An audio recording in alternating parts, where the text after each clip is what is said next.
I am Natalie Warren, 34 years old, owner of Sapphire Luxury Hotels and Elite Catering. My brother James and I have always been close, surviving our parents' divorce and building our lives together. When he got engaged, I happily put down $65,000 as a deposit for his dream wedding at my finest venue. Then last week, his wedding planner called with news that shattered my heart. If you are watching this, drop a comment letting me know where you are from. Hit that like and subscribe button and stay for a wedding disaster that taught me the true meaning of family and self-respect. James and I grew up in a modest neighborhood in Boston. He was only 2 years older than me, but he always took his role as big brother seriously. I remember how he would walk me to school every day, holding my hand at crosswalks and making sure the other kids never bullied me. We had that special sibling bond that some people never experience in their lifetime. Our childhood took a sharp turn when our parents divorced. I was 12 and James was 14. The split was messy, full of late-night arguments and slammed doors. Our father, Robert, was a workaholic accountant who rarely made time for family dinners. Our mother, Linda, felt neglected and eventually found companionship elsewhere. Neither of them realized how their separation would impact us. After the divorce was finalized, our parents settled into a Cold War. They communicated only when absolutely necessary, using us as messengers. Tell your father he is late on the child support again, or ask your mother if I can pick you up an hour earlier on Sunday. James and I quickly learned to rely on each other instead of our distracted parents. The financial situation at home became strained. Mom had been a stay-at-home parent and suddenly needed to find work with outdated skills. Dad moved into a small apartment and seemed more interested in his new girlfriend than paying bills on time. By the time I was 16, I was working after school at a local diner. James took a job stocking shelves at the grocery store. We would pool our earnings to buy groceries when Mom was short on cash. "We only have each other," Nat James would tell me as we counted coins on our bedroom floor. "No matter what happens, I will always have your back." That promise carried us through high school and beyond. When I decided to pursue hospitality management in college, James was my biggest cheerleader. He had opted to skip college and went straight into construction, working his way up from apprentice to foreman by the time he was 23. He would send me a portion of his paycheck each month to help with my textbooks and living expenses. My career path was challenging but rewarding. I started as a front desk agent at a boutique hotel while finishing my degree. The manager noticed my dedication and promoted me to supervisor within a year. By 27, I had worked my way up to director of operations at one of the most prestigious hotels in the city. That was when I took my biggest risk. With my savings and a small business loan, I purchased a struggling historic hotel that was on the verge of foreclosure. The Sapphire Grand had gorgeous architecture but terrible management. I worked 18-hour days for 2 years straight, renovating the property and rebuilding its reputation. James was there every step of the way. He used his construction connections to help me find reliable contractors at fair prices. On weekends, he would come by with his crew to handle small projects free of charge. "Consider it an investment in our future," he would say with a wink. The Sapphire Grand became profitable in its 3rd year under my ownership. I used that success to secure funding for a second location, then a third. By the time I turned 30, I had 5 luxury hotels in my portfolio and had launched Elite Catering, a high-end food service company that specialized in weddings and corporate events. Throughout my entrepreneurial journey, James remained my rock. He celebrated each milestone and consoled me through every setback. When a pipe burst at the Sapphire Boston location, causing thousands in water damage, James drove 3 hours in the middle of the night to help supervise the emergency repairs. Our parents took notice of our success, but in different ways. Dad suddenly wanted to reconnect, inviting us to dinner at expensive restaurants and introducing us to his business associates. Mom became oddly competitive, comparing her modest achievements to our lucky breaks. Neither of them acknowledged that their children had succeeded despite their absence, not because of their support. Then Melissa Blake entered the picture. James met her at a charity golf tournament where my catering company was providing the lunch service. She was beautiful, polished, and came from old money. Her father owned a chain of car dealerships across the Northeast, and her mother was on the board of several prestigious cultural foundations. From the beginning, something felt off about Melissa. She spoke to the catering staff with a dismissive tone that made me uncomfortable. When James introduced us, her smile did not reach her eyes. "Oh, you are the little sister who works in hotels. How quaint," she said, looking around as if searching for someone more important to talk to. James was completely smitten. Within weeks, he was spending all his free time with Melissa. She introduced him to her country club friends and took him to exclusive restaurants where the waitstaff treated him like an outsider. Gradually, I noticed changes in my brother. He started using phrases like the right people and our kind of establishment. He traded his reliable pickup truck for a luxury SUV he could barely afford. Our weekly sibling dinners became monthly, then rare occurrences. When we did get together, Melissa usually accompanied him, checking her watch and sighing loudly when our conversations drifted to childhood memories or inside jokes she could not participate in. Melissa and her mother, Eleanor, made no secret of their disdain for me. At a dinner celebrating James's birthday, Eleanor asked pointed questions about my little hotel business and seemed disappointed when I explained the scale of my operations. "Well, I suppose anyone can succeed in America these days," she said with a tight smile. "Though there is a difference between new money and established families." Melissa nodded in agreement. "It must be exhausting working in service. All those complaints and dirty rooms." She shuddered delicately. "I could never." I tried to explain that. As the owner, I rarely cleaned rooms myself anymore, but James interrupted. "Natalie has always been a hard worker," he said, as if apologizing for my character trait. "She will probably sell the business once she settles down and starts a family." The comment stung. James knew how passionate I was about my career. I had never expressed any desire to settle down or sell my companies. In that moment, I realized how far he had drifted from the brother who once knew me better than anyone. Despite the growing distance, I still loved James fiercely. I told myself that his behavior was a phase, that he was just trying to fit into Melissa's world. Surely the brother who had held my hand at crosswalks was still in there somewhere. On a crisp autumn evening, James called me with excitement in his voice. She said, "Yes, Nat, Melissa agreed to marry me." His happiness was contagious, and I found myself genuinely thrilled for him, despite my reservations about his fiancée. "That is wonderful news, James. Tell me everything. How did you propose?" I curled up on my sofa, ready to hear the romantic details. James launched into the story of his elaborate proposal at the Blake family's summer home in the Hamptons. He had arranged for a private chef string quartet and thousands of rose petals scattered across the beach. The ring was a 4-carat diamond that had cost him nearly 6 months of savings. "It sounds perfect," I said, ignoring the knot in my stomach. The extravagance seemed unlike the practical brother I had grown up with. "Have you set a date yet?" "Melissa wants a June wedding. Her mother says the best venues book up a year in advance, so we need to start planning immediately." He paused. "There is just one problem.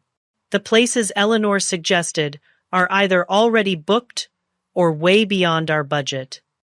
I could hear the stress in his voice. James made a good living as a construction manager, but the Blakes lived in a different financial stratosphere.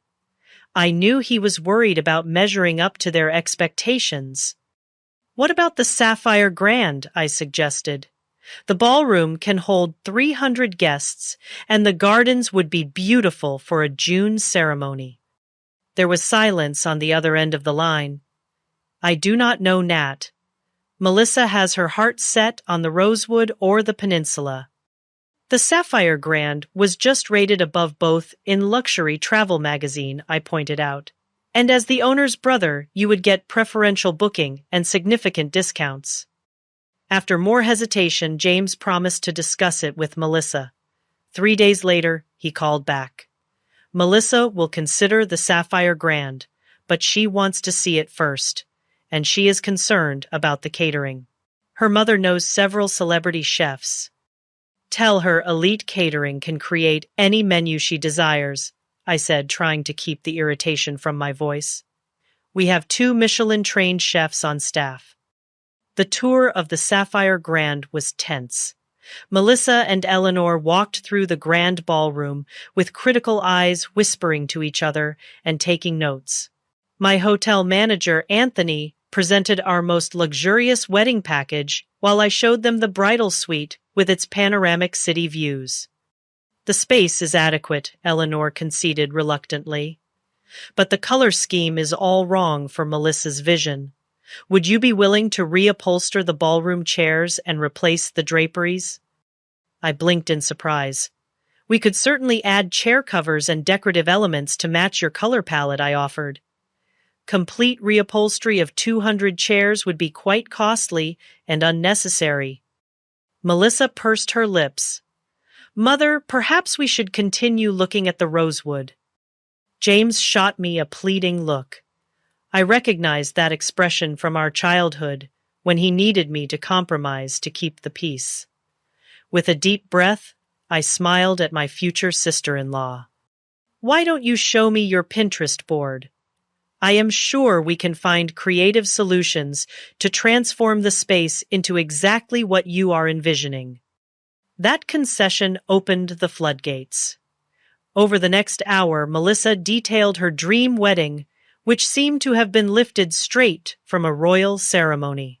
She wanted imported flowers, custom lighting installations, a champagne fountain, and a 10-tier cake. When Anthony discreetly provided a preliminary estimate, James went pale. Even with my owner's discount, the wedding would cost well over $100,000. That was when I made a decision that would change everything. "As my gift to you both, I said I would like to cover the venue and catering deposit, $65,000 toward your special day." James's eyes widened. "Nat, that is too generous. We cannot accept that." But Melissa and Eleanor exchanged glances. "That would be lovely," Melissa said quickly. "We accept your generous offer." Even for a successful business owner like myself, $65,000 was a significant amount. It represented the profit from several months of operations. But I told myself it was worth it to support my brother and perhaps build a bridge with my new extended family. The planning process began immediately. Melissa hired Victoria Hayes, one of the city's most exclusive wedding planners, to coordinate the details. I expected to be included in the major decisions given my financial contribution and ownership of the venue, but I quickly discovered I was mistaken. Melissa scheduled tastings with my catering team without inviting me. Victoria sent emails about architectural changes to the ballroom without copying me on the correspondence. When I asked James about being excluded, he seemed uncomfortable. "Melissa just wants to make sure everything is perfect," he explained. "She feels there might be a conflict of interest if you are too involved, since it is your business." I swallowed my hurt feelings and tried to respect their process. However, the situation became increasingly difficult as Melissa and Eleanor made demanding and often unreasonable requests. They insisted that my staff remove a historic chandelier from the ballroom because it did not match Melissa's color scheme. They demanded that the kitchen create 15 different sample menus before making a selection. They scheduled appointments with my already overworked venue coordinator at odd hours, often canceling at the last minute. Through it all, I maintained my professionalism. I wanted this wedding to be perfect for James, even if it meant tolerating Melissa's bridezilla behavior. My staff loyal to me did their best to accommodate the endless demands, though I could see the strain in their faces. "You are a saint," Anthony told me, after a particularly difficult meeting with Eleanor. "If she were not your future family, I would have shown her the door weeks ago." The $65,000 deposit was officially processed 6 months before the wedding date. I signed the paperwork myself, specifying that it covered the venue rental basic catering package and hotel rooms for the wedding party. Additional costs for upgrades, special requests, and guest accommodations would be billed separately. As the wedding date approached, I expected to receive my formal invitation. When the 3-month mark passed with no envelope in my mailbox, I casually mentioned it to James during one of our increasingly rare phone conversations. "Oh, the invitations went out last week," he said vaguely. "Melissa handled the guest list. I am sure yours is on the way." Another month passed. No invitation arrived. I told myself there must have been a mix-up with the mail, or that perhaps they assumed I did not need a formal invitation since I was so closely involved with the venue. Still, a sense of unease began to grow in the pit of my stomach. The first truly alarming sign came when my cousin Dana called to thank me for her invitation to James's wedding. "The invitation is gorgeous," she gushed. "That gold foil embossing must have cost a fortune. And the handwritten note from Melissa was such a nice touch." My heart sank. I had received neither an invitation nor a handwritten note. When I checked with other family members, I discovered they had all received their invitations weeks ago. That evening, I called James directly. "Is there something I should know about the wedding?" I asked, trying to keep my voice steady. "Everyone else seems to have received their invitations." There was a long pause on the other end of the line. "Melissa has been handling the guest list," he said finally. "I will check with her and get back to you." 3 days later, I still had not heard from him. I decided to take a more direct approach and texted him. "Need to finalize my attendance details for your wedding. Should I bring a +1? What color dress would coordinate with the wedding party?" His response was vague and evasive. "Still working out some details. Will let you know soon." Around the same time, I noticed other concerning patterns. The bridal shower had apparently happened the previous weekend, but I had not been invited. Photos appeared on social media showing James, Melissa, and both families at what looked like an engagement photo shoot in the botanical gardens. Again, I had not been included or even informed. During a routine check-in with my hotel staff about the wedding arrangements, I learned that Melissa had requested a meeting to review the seating chart for the reception. Curious, I asked to see a copy. My name was nowhere to be found. "There must be a mistake," I told my events coordinator. "I am the groom's sister." She looked uncomfortable. Miss Blake was very specific about the seating arrangements. She personally reviewed each name multiple times. The situation came to a head when our parents organized a family dinner 1 month before the wedding. It was the first time in years that both my mother and father would be in the same room, a testament to the significance of James's marriage. The dinner was held at an upscale restaurant downtown, with James, Melissa, both sets of parents, and me in attendance. From the moment we sat down, the tension was palpable. Melissa kept whispering to her mother and shooting glances in my direction. When the conversation turned to wedding details, they spoke in vague terms, changing the subject whenever I asked specific questions. During the main course, Eleanor made a comment that sent a chill down my spine. "It is so important to have the right atmosphere at a wedding," she said, swirling her wine glass. "The proper guests, the right connections. A wedding is not just a celebration, It is a statement about your place in society. Melissa nodded in agreement. Some people simply do not understand the social implications of a high-profile event, she added, looking directly at me. Running hotels is one thing, but appreciating true elegance is quite another. My father, never particularly perceptive about social dynamics, laughed uncomfortably. Natalie understands elegance just fine. Her hotels are top-rated in the luxury category. Eleanor's smile did not reach her eyes. Yes, but there is a difference between serving the elite and being one of them, is there not? The implication was clear. In their eyes, I was the help, not a social equal. I looked at James, expecting him to defend me, but he was studying his plate, intently avoiding eye contact. My mother, perhaps sensing my distress, attempted to change the subject. Natalie has been so generous with her contribution to the wedding. The venue looks absolutely stunning. Melissa's response was swift and cutting. Yes, the financial arrangement has been helpful, though we have had to make substantial upgrades to bring the space up to standard. I felt as if I had been slapped. My flagship hotel, the jewel of my business empire, was being described as substandard by a woman who had never worked a day in her life. The Sapphire Grand is a 5-star establishment, I said evenly. We host diplomats, celebrities, and yes, society weddings on a regular basis. Of course you do, dear Eleanor, patted my hand condescendingly. And we appreciate your establishment's effort to accommodate our vision. After dinner, I tried to speak with James privately, but Melissa intercepted us.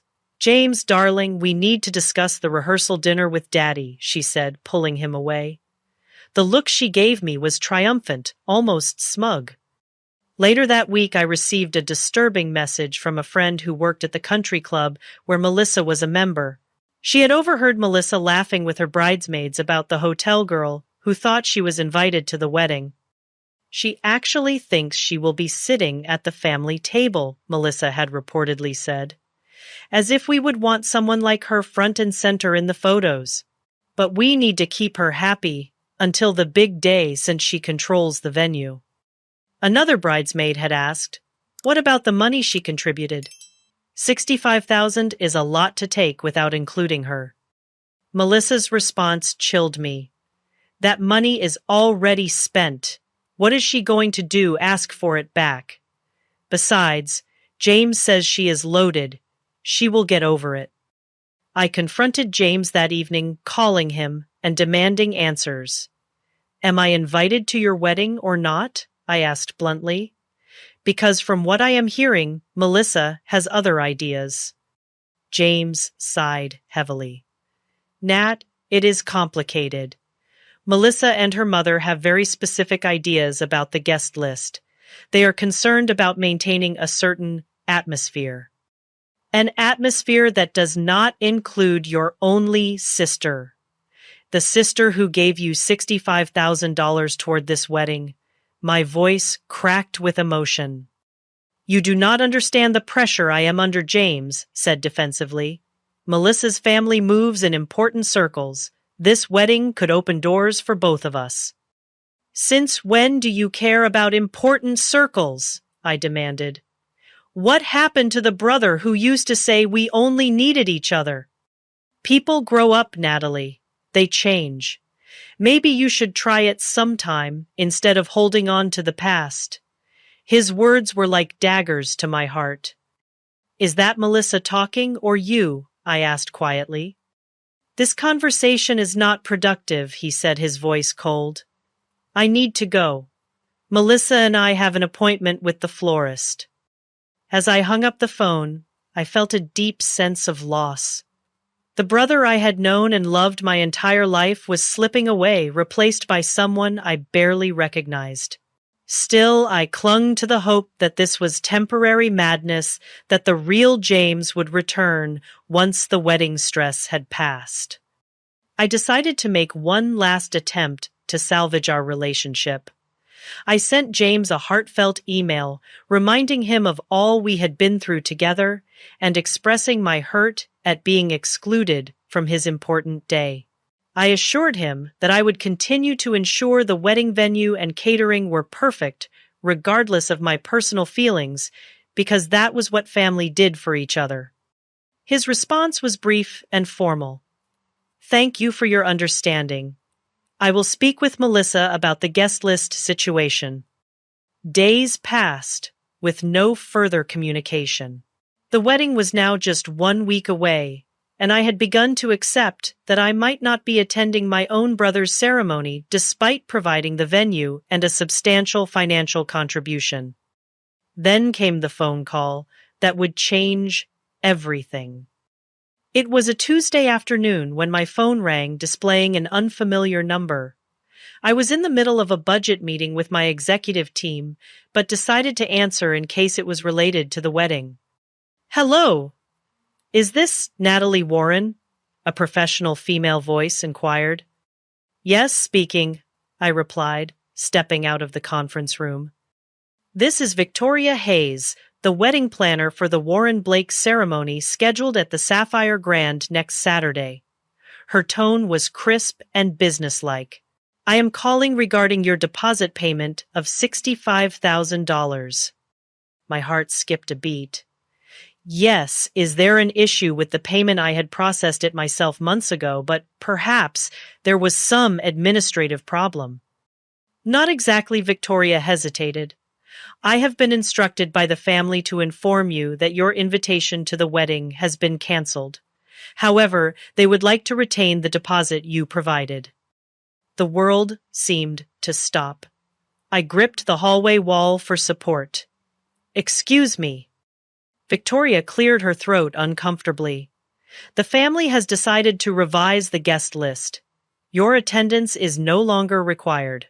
However, they wish to keep the venue and catering arrangements as planned, utilizing the deposit you already paid. Which family? I asked, my voice barely above a whisper. Who exactly made this decision? Miss Blake and her mother provided the instruction, Victoria replied.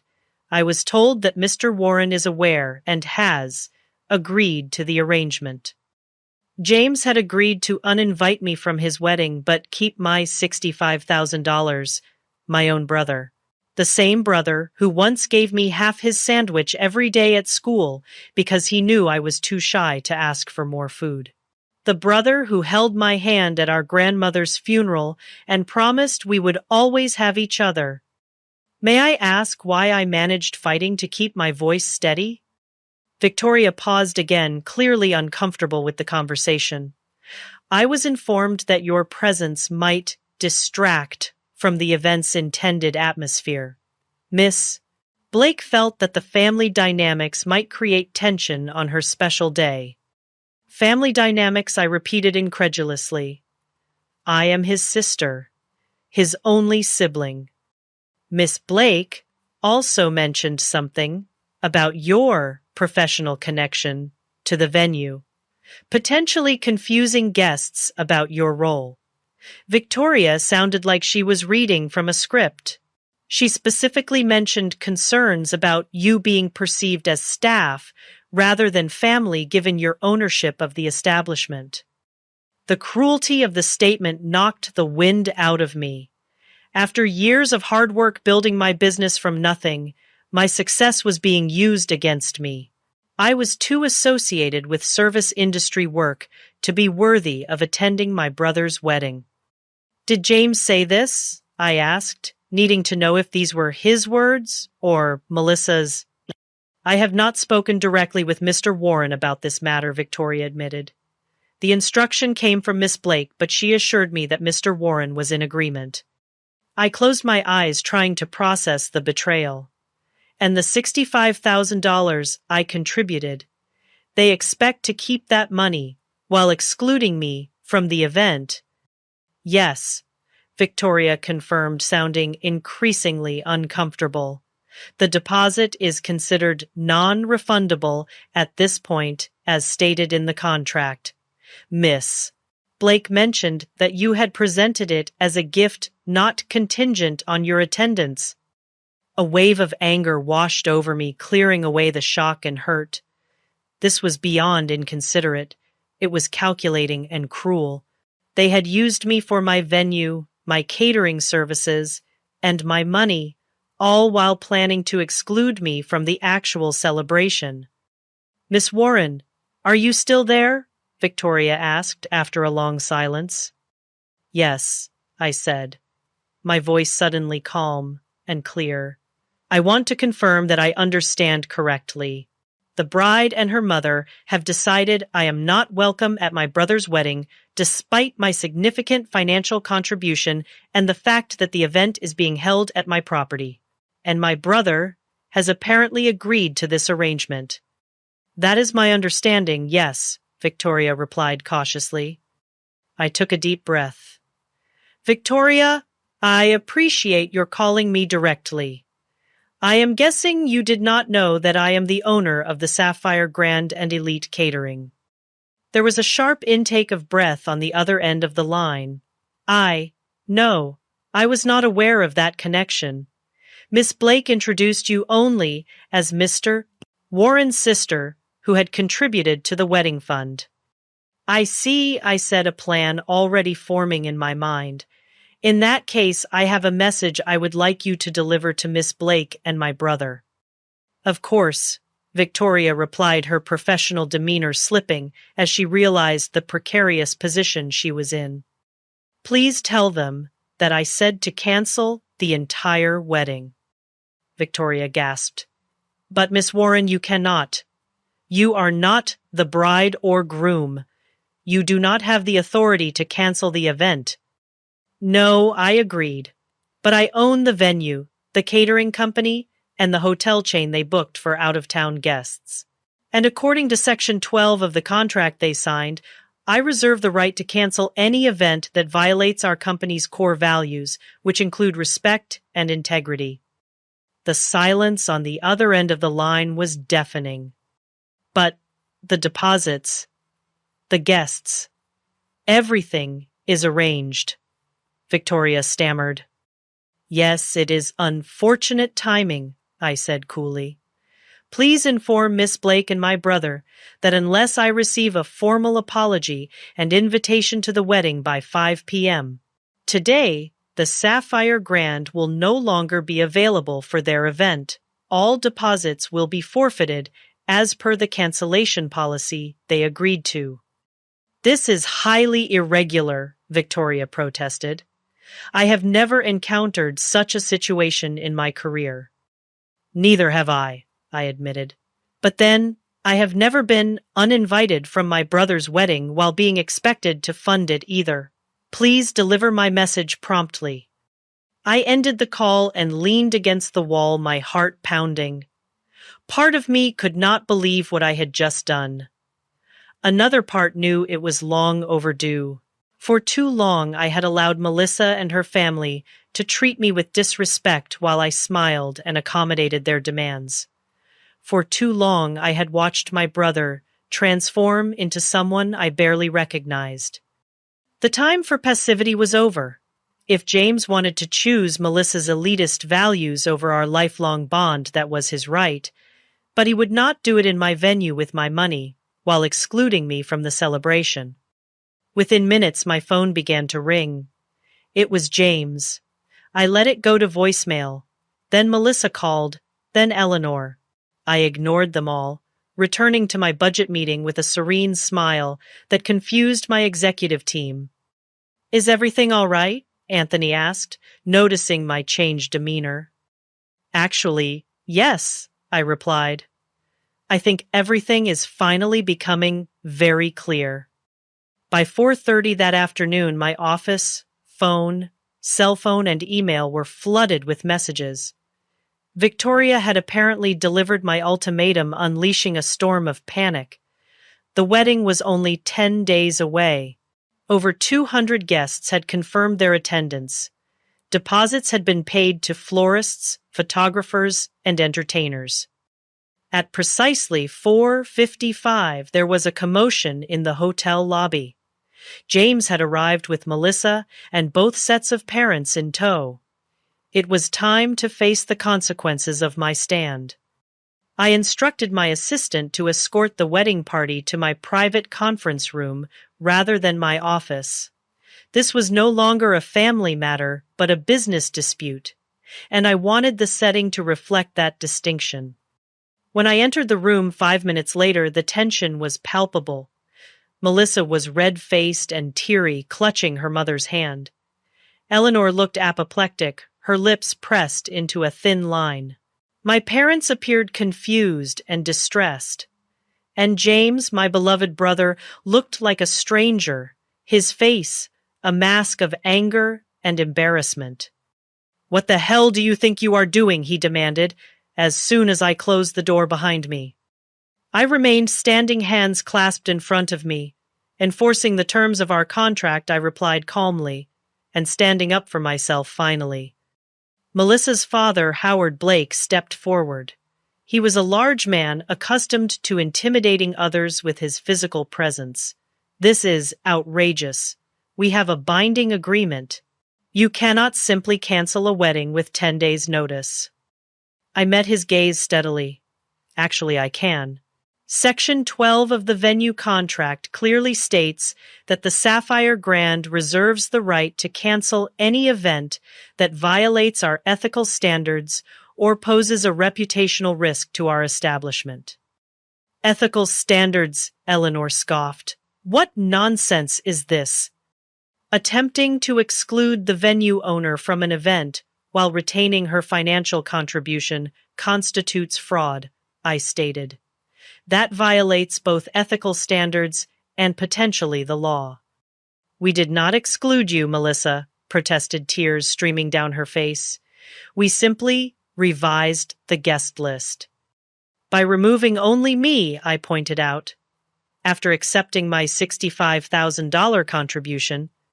My mother stepped forward, clearly confused. "Natalie, what is going on? Why would you not be invited to your own brother's wedding?" I looked at James, giving him the opportunity to explain. He avoided my gaze, staring at the carpet.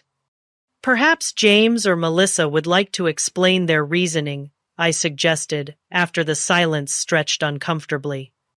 "This is a misunderstanding," James finally said, his voice lacking conviction. "Victoria must have confused the instructions." Victoria Hayes, who had been quietly observing from the corner of the room, straightened her spine. "I followed Miss Blake's instructions exactly as they were given to me. I was told to inform Miss Warren that her invitation had been rescinded, but that the deposit would be retained." Eleanor waved her hand dismissively. "This is ridiculous. So there was a miscommunication about the guest list. It happens with large events. That is no reason to threaten the entire wedding." "This was not a miscommunication," I said firmly. "This was a deliberate decision to exclude me while keeping my money." "You offered that money as a gift," Melissa snapped, dropping all pretense of civility. "Gifts do not come with conditions." "Actually, they often do," I countered. "Especially when the gift is a business transaction with a signed contract." Howard Blake pulled out his cell phone. "This is absurd. I am calling our attorney right now. We will sue you for breach of contract." "You are welcome to do that," I replied. "But the contract is quite clear about my right to cancel under these circumstances. Additionally, I have documentary evidence of the bride's intent to defraud me by accepting my financial contribution while planning to exclude me from the event." "That is a serious accusation," Howard growled. "Yes, it is," I agreed. "Almost as serious as telling your daughter it is acceptable to take $65,000 from someone and then ban them from the event they funded." My father, who had been uncharacteristically quiet, finally spoke. "James, is this true? Did you agree to exclude your sister from your wedding?" James looked trapped, his eyes darting between Melissa and me. "It is complicated," he muttered. "It is actually quite simple," I said, feeling a strange calm despite the chaos. Either I am welcome at my brother's wedding as a full and respected family member, or there will be no wedding at the Sapphire Grand. Melissa burst into fresh tears. You cannot do this. Everything is arranged. Our guests are arriving from Europe next week. The custom gown, the flowers, the band that required a 6-month deposit. I understand. It is inconvenient, I acknowledged. But so is discovering that your only sibling has decided you are not good enough to attend his wedding despite your generous contribution. Eleanor turned to James. This is ridiculous. Call her bluff. We can find another venue. I smiled thinly. With 10 days' notice in the height of wedding season, that seems unlikely. But you are welcome to try. Of course, you would forfeit the deposit here, and most other venues will require full payment up front for such a last-minute booking. The color drained from Melissa's face as she realized the impossibility of the situation. Daddy, do something. Howard Blake looked thoughtful. Perhaps we can come to some arrangement. What exactly do you want, Miss Warren? Respect, I said simply. A sincere apology and acknowledgement that what you planned to do was wrong, and a guarantee that I will be treated as the family that I am at this event. This is extortion, Eleanor hissed. No, I corrected her. This is a boundary. I have spent months accommodating every demand, absorbing every slight, and financing a significant portion of this wedding. In return, I have been treated with contempt and ultimately excluded entirely. That ends today. My mother moved to stand beside me, surprising everyone, including myself. I agree with Natalie. What you were planning is shameful, James. I raised you better than this. James finally looked up, his expression a mix of shame and defiance. You do not understand the pressure I have been under. I understand perfectly, I replied. You have been so desperate to impress Melissa and her family that you were willing to betray the sister who has always been there for you. The sister who helped put you through trade school, who celebrated every success and supported you through every failure. Something in my words seemed to penetrate the fog he had been living in. For the first time in months, I saw a glimmer of the real James in his eyes. I never wanted to hurt you, Nat, he said quietly. Yet you were willing to ban me from your wedding while keeping my money. I pointed out. How did you think that would make me feel? I thought. He hesitated.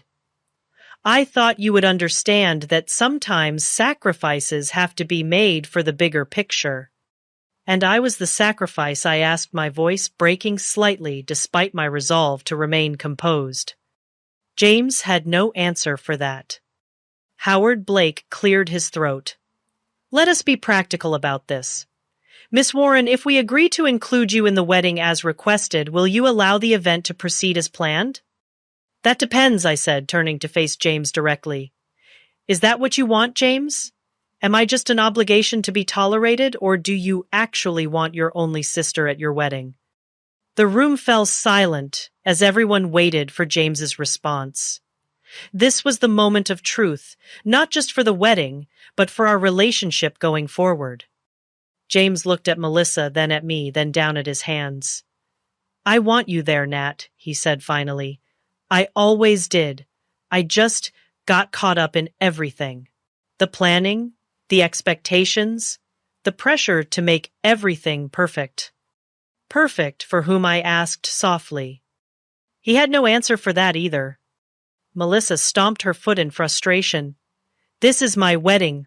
I should decide who attends. It is our wedding, James corrected her, seeming to find his voice at last. And Natalie is my sister. She should be there. She deserves to be there. The look Melissa gave him was venomous. After this stunt, you still want her there. She just threatened to ruin our entire wedding. After you tried to exclude her while keeping her money, James countered, standing a little straighter. Think about that, Melissa. How would you feel if someone did that to you? For perhaps the first time since I had met her, Melissa seemed genuinely speechless. Here is what is going to happen, I said, addressing the entire room. I will allow the wedding to proceed as planned with the following conditions. First, I will receive a formal, written apology from the bride and groom for the attempt to exclude me. Second, I will be treated with the respect due to a family member and business owner throughout all wedding events. Third, my $65,000 contribution will be acknowledged in the wedding program as a gift from a loving sister, not simply as a venue discount. Howard Blake nodded thoughtfully. Those terms seem reasonable, given the circumstances. Father Melissa protested. Enough, Melissa, he said firmly. Miss Warren has us over a barrel, and you know it. More importantly, she is right. What you and your mother planned was inappropriate and potentially illegal. We are fortunate she is willing to work with us at all. Eleanor looked as if she had swallowed something sour, but remained silent. My parents exchanged glances, clearly processing the family drama they had walked into. Do we have an agreement? I asked, looking directly at James. After a moment's hesitation, he nodded. Yes. And Nat, I am sorry. I should have never let things get this far. It was a start, but I knew we had a long way to go to rebuild the trust that had been broken. Still, for the first time in months, I felt like I might eventually get my brother back. Then, the wedding will proceed as scheduled, I said, opening the conference room door to signal that our meeting was concluded. Victoria will coordinate with my staff on the final details. As the group filed out, James lingered behind. When we were alone, he turned to me with tears in his eyes. I really am sorry, Nat. I do not know who I have become these past few months. Neither do I said honestly. But I hope you figure it out before you say, I do. Marriage is hard enough when you are being true to yourself. He nodded slowly, seeming to really hear me for the first time in months. Thank you for not giving up on me, even when I deserved it. That is what family does, I replied.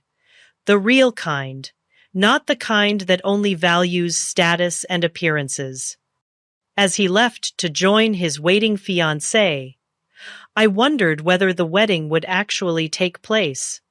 And if it did, what kind of marriage would follow, only time would tell.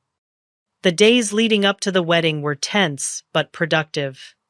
True to my word, I ensured that every detail of the venue and catering was perfect. My staff, who had heard rumors of the confrontation, worked with renewed enthusiasm, proud that I had stood up for myself. Victoria Hayes proved to be surprisingly diplomatic once the initial shock had worn off. She had clearly gained a new respect for me after learning about my ownership of the Sapphire properties and witnessing my handling of the situation. I must apologize for my part in this mess, she told me as we reviewed the final seating chart. Had I known who you were from the beginning, I would have never agreed to make that call. You were doing your job based on the information you had, I assured her. Though in the future, you might want to question clients who ask you to exclude immediate family members while keeping their money. Victoria winced. Lesson learned, believe me. As promised, I received a formal written apology from James and Melissa.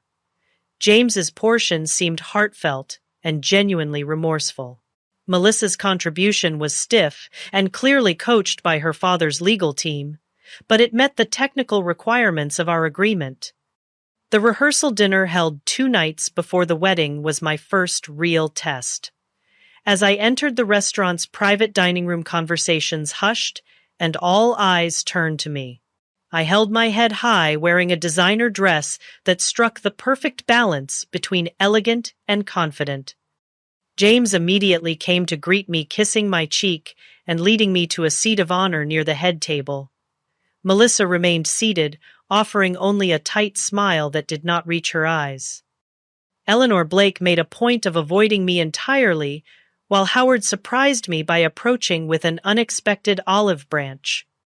Miss Warren, he said, extending his hand, I want to personally apologize for the unpleasantness earlier this week. In business, I have always valued directness and integrity. You displayed both, and I respect that. I accepted his handshake. Thank you, Mr. Blake. I appreciate your understanding.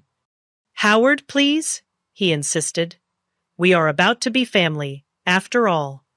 Throughout the evening, I noticed James watching Melissa with an increasingly thoughtful expression. She was in full bride mode, accepting compliments and directing conversations with practiced charm. But whenever the attention was elsewhere, her smile would slip and she would whisper sharp instructions to the waitstaff or shoot irritated glances at guests who failed to follow her conversational lead. After dinner, James found me on the restaurant's terrace, where I had stepped out for a moment of peace. You look beautiful tonight, Nat, he said, joining me at the railing. Thank you. It is a lovely evening. He nodded, staring out at the city lights. Do you remember when we used to sit on the fire escape of Mom's apartment and plan our futures? I smiled at the memory. You were going to build skyscrapers, and I was going to own a small bed and breakfast with a garden. Life turned out differently than we expected, he mused. Better in some ways, I said, though I still might get that garden someday. We stood in comfortable silence for a moment, the first we had shared in months. I keep thinking about what you said, James finally admitted. About being true to myself. I waited, giving him space to continue. I do not know if I am, he said softly. Everything happened so fast with Melissa. She was beautiful, sophisticated, connected. Dating her felt like being admitted to an exclusive club I never knew existed. And now, I prompted gently. He sighed heavily. Now I am standing on a terrace with my sister, hiding from my own rehearsal dinner, wondering if I am making the biggest mistake of my life. My heart ached for him, but I knew this was his decision to make. Cold feet are normal before a wedding. This feels like more than cold feet, he confessed. The way she and her mother treated you, it opened my eyes to things I have been ignoring. The way she speaks to servers when she thinks no one important is watching. The comments she makes about my friends from the construction company. The constant pressure to improve myself by changing everything about who I am. Those are valid concerns, I acknowledged carefully. But the wedding is in 2 days, he continued, running a hand through his hair. Everything is paid for. Guests are arriving from all over. Canceling now would be a disaster. More of a disaster than a divorce in a year, or 5 years, or 10 years with children involved, I asked softly. Before he could respond, Melissa's voice rang out from the doorway. There you are, everyone is asking where you disappeared to. The mask slipped back into place as James turned to his fiancée with a practiced smile. Just getting some air with Natalie. We will be right in. Melissa's eyes narrowed slightly as she looked between us. Do not be too long. The Harringtons are about to leave, and they came all the way from London. After she retreated inside, James gave me an apologetic look. I should go. Of course, I said, touching his arm gently. But James, whatever you decide, I will support you. That is what real family does. The day of the wedding arrived with perfect June weather. The Sapphire Grand had been transformed into a floral wonderland with white roses and orchids adorning every surface. The ballroom gleamed with candlelight and crystal exactly as Melissa had envisioned. As a family member, rather than just the venue owner, I was seated in the front row for the ceremony. Eleanor Blake made her displeasure known with pointed glares, but Howard nodded respectfully when our eyes met. The music began, and the procession started. James stood at the altar, looking handsome in his tuxedo, but noticeably tense. As the bridal march played, and Melissa appeared at the back of the hall on her father's arm, a collective gasp rose from the guests. She was undeniably stunning, in a custom gown that probably cost more than most people's cars. The ceremony proceeded according to plan until the minister reached the pivotal question: if anyone can show just cause why this couple cannot lawfully be joined together in matrimony, let them speak now or forever hold their peace. In the brief silence that followed, James looked directly at me. Our eyes locked, and I saw something shift in his expression. A clarity, a decision, a return to himself. "I have something to say," he announced, his voice steady. The crowd murmured in shock. Melissa froze beside him, her bouquet trembling in her grip. James the minister prompted uncertainly. "I cannot do this," James said loud enough for everyone to hear. "Not like this. Not when I am not being true to myself or to the values my sister and I were raised with." Gasps and whispers rippled through the audience. Melissa's face contorted with rage and embarrassment. "What are you doing?" she hissed. James turned to face her directly. "I am sorry, Melissa. You are beautiful and accomplished, and you will make someone very happy someday, but that someone is not me.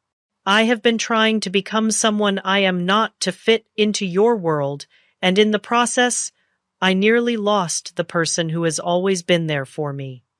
He looked at me again, and I saw my brother, my real brother, in his eyes once more. "This wedding is cancelled," he announced to the stunned crowd. "I apologize for the inconvenience, and thank you all for coming." What followed was chaos. Melissa collapsed into her mother's arms, wailing dramatically. Eleanor shouted about lawsuits and ruined reputations.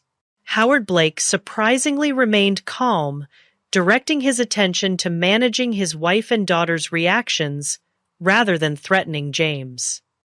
My brother walked straight to me, took my hand, and led me out of the ballroom away from the uproar. In the quiet of my office, he finally broke down. "I cannot believe I just did that," he said, half laughing, half crying. "Did you see their faces?" "I did," I confirmed, handing him a glass of water. That was quite an exit. "I am going to pay for it financially and socially," he acknowledged. But the moment the minister asked that question, I knew I could not go through with it. All I could think about was how Melissa and her mother treated you, how they were willing to exclude you while taking your money. And I realized that if I married her, I would be endorsing that behavior. I would be becoming one of them. "What will you do now?" I asked. He shrugged, looking suddenly lighter despite the circumstances. "Go back to my apartment, return to work, start over. It will be embarrassing for a while, but at least I will be living authentically." I squeezed his hand. "I am proud of you, James. That took real courage." "I learned it from my little sister," he said with a warm smile. "The hotel girl who built an empire while staying true to herself."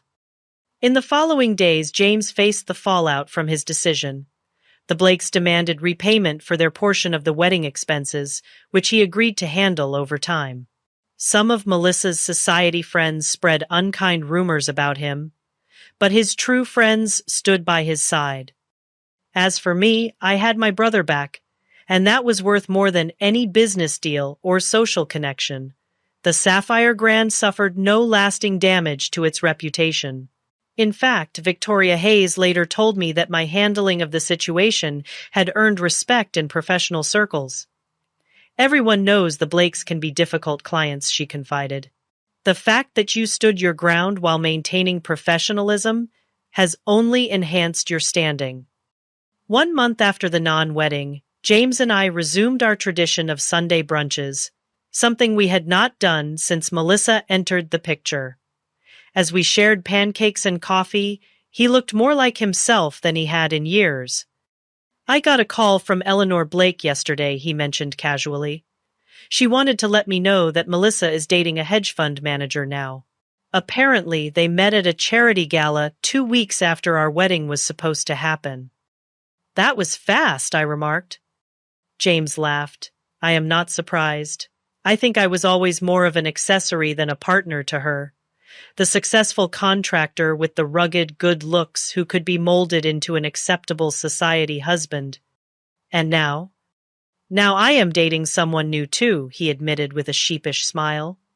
Remember Sarah from the city planning office? We always got along when I was submitting permits. She called to check on me after hearing about the wedding, and we ended up talking for hours. Sarah is wonderful, I said sincerely. Smart, kind, and she values you for who you actually are. That makes all the difference, James agreed. She wants to meet you properly, by the way. I told her all about my amazing sister who saved me from making the biggest mistake of my life. I would love that, I said, feeling a warmth that had nothing to do with the summer sunshine streaming through the window. The wounds caused by Melissa and her family would take time to fully heal, but James and I were rebuilding our bond stronger and wiser than before.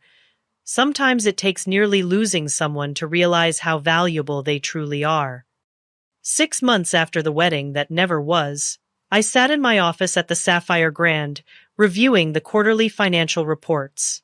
The hotel chain was thriving with bookings at an all-time high, and a waiting list for elite catering that stretched into the next year. A knock at the door interrupted my concentration. It was Anthony, my hotel manager, with a strange expression on his face. "Melissa Blake is in the lobby," he announced. "She is asking to speak with you." I set down my pen in surprise. "Melissa, did she say what this is about?" "No, but she seems different.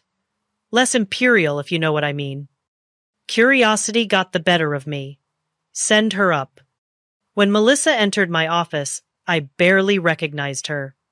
Gone was the perfectly coiffed society princess with designer clothes and flawless makeup. This Melissa wore simple jeans, a sweater, and minimal cosmetics. Her hair was pulled back in a casual ponytail. "Thank you for seeing me," she said, her voice lacking the entitled edge I remembered. "I know this must be unexpected." "Please have a seat," I offered, gesturing to the chair across from my desk. "What can I do for you?" Melissa sat down, folding her hands nervously in her lap. "I came to apologize. Properly this time, not with some lawyer-drafted statement." I raised an eyebrow, but remained silent, waiting for her to continue. "What I did to you was inexcusable," she admitted. "Trying to exclude you from James's wedding while keeping your money was not just rude, it was cruel and potentially criminal. I was so caught up in creating the perfect society wedding that I lost sight of basic human decency." "What brought on this revelation?" I asked, genuinely curious. She sighed. "After James left me at the altar, I was angry and humiliated. I blamed everyone but myself. I quickly started dating Curtis, a hedge fund manager. My mother introduced me to thinking I could just replace James and move on." "I heard about that," I acknowledged. "Curtis proposed after just 6 weeks," Melissa continued. "My mother was thrilled his family has even more money than we do. But then I overheard him talking to his friends about me." Her voice cracked slightly. "He said I was high maintenance but good arm candy for client meetings. He said he could train me to be the perfect corporate wife." "That sounds painful," I said, feeling an unexpected twinge of sympathy. "It was a wake-up call," she admitted. "For the first time, I saw myself through someone else's eyes, and I did not like what I saw.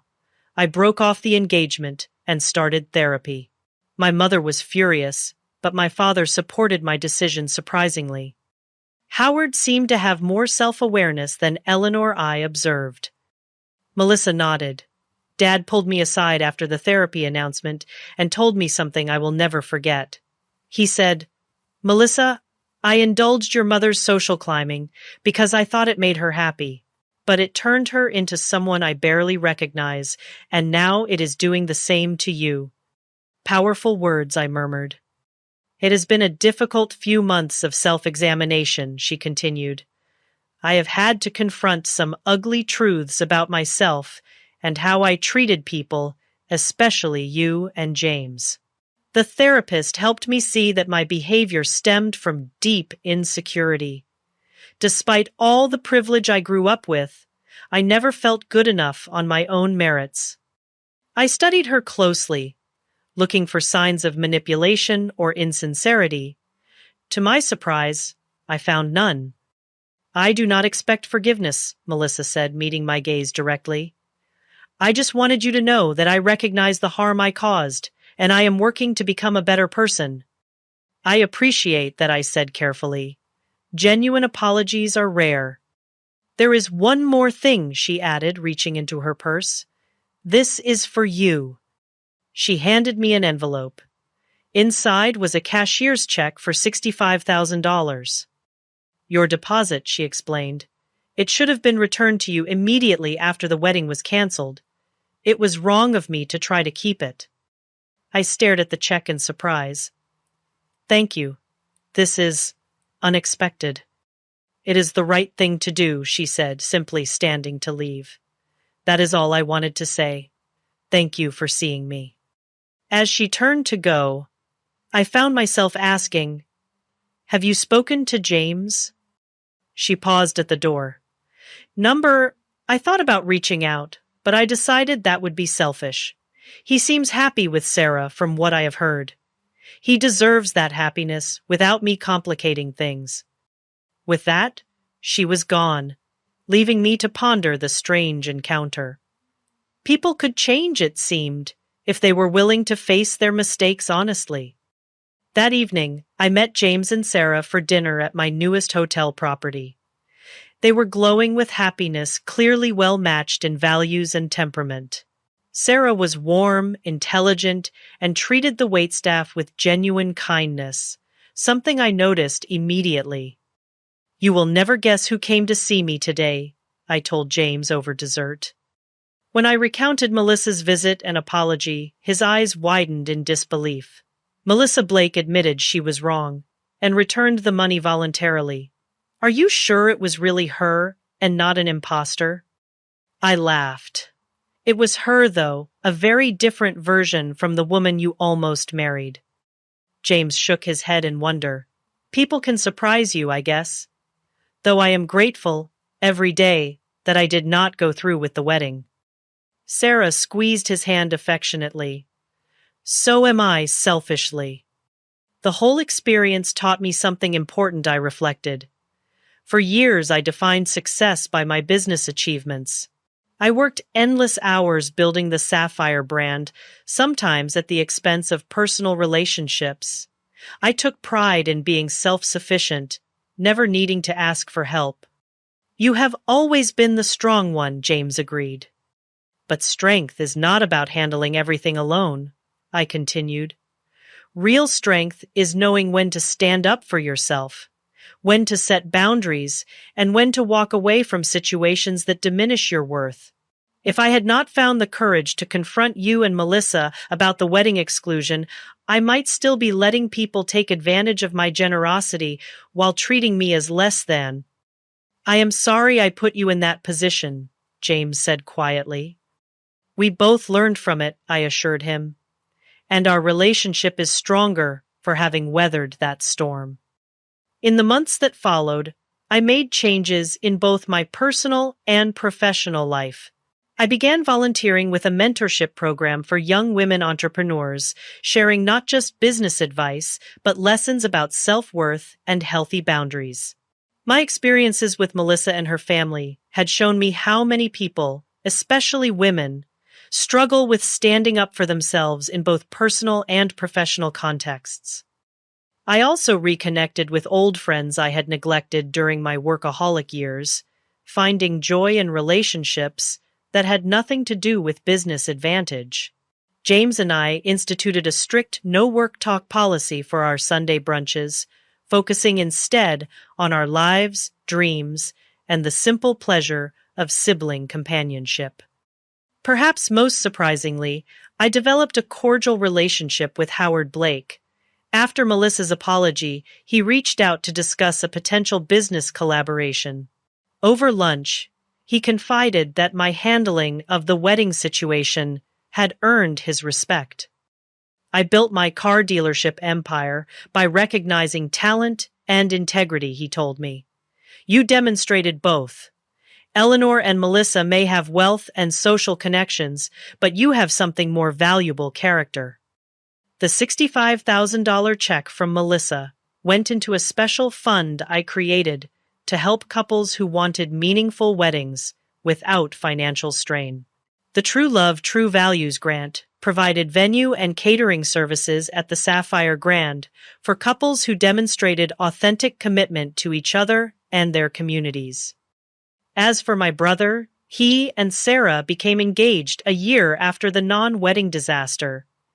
They planned a simple ceremony in the garden of my newest hotel property, with only close friends and family in attendance. When James asked me to be his best woman, I accepted with tears of joy. On the morning of his wedding, as I helped him straighten his tie, James looked at me with gratitude in his eyes. "You saved me from making the biggest mistake of my life," he said. "Not just by stopping the wedding with Melissa, but by reminding me of who I really am and what actually matters." "That is what family does," I replied, echoing the words I had spoken during our confrontation a year earlier. "The real kind, not the kind that only values status and appearances." The lesson I learned through that painful experience was profound, true. Self-worth comes not from what you accomplish or who accepts you, but from honoring your own values and refusing to compromise them for approval or advantage. Sometimes the most loving thing you can do for yourself and others is to say no when someone tries to diminish your worth. The path to healing began with that difficult stand, continued through rebuilding authentic connections, and led to a life richer in meaning than I could have imagined. By refusing to accept disrespect, I had not only preserved my dignity, but helped others, including Melissa, confront important truths about themselves. Life offers many tests of character. The wedding that never happened became one of mine, revealing strengths I did not know I possessed, and values I would never again compromise. In standing up for myself, I discovered that self-respect is the foundation upon which all meaningful relationships must be built. You cannot control how others treat you, but you always have the power to decide what treatment you will accept. Sometimes saying no is the first step towards saying yes to the life you truly deserve. Have you ever had to stand up for yourself when someone tried to take advantage of your generosity? Share your story in the comments below. And if this resonated with you, please hit the like button, subscribe to hear more life lessons, and share with someone who might need this reminder of their own worth. Thank you for listening to my story. And remember, your value is not determined by those who fail to see it.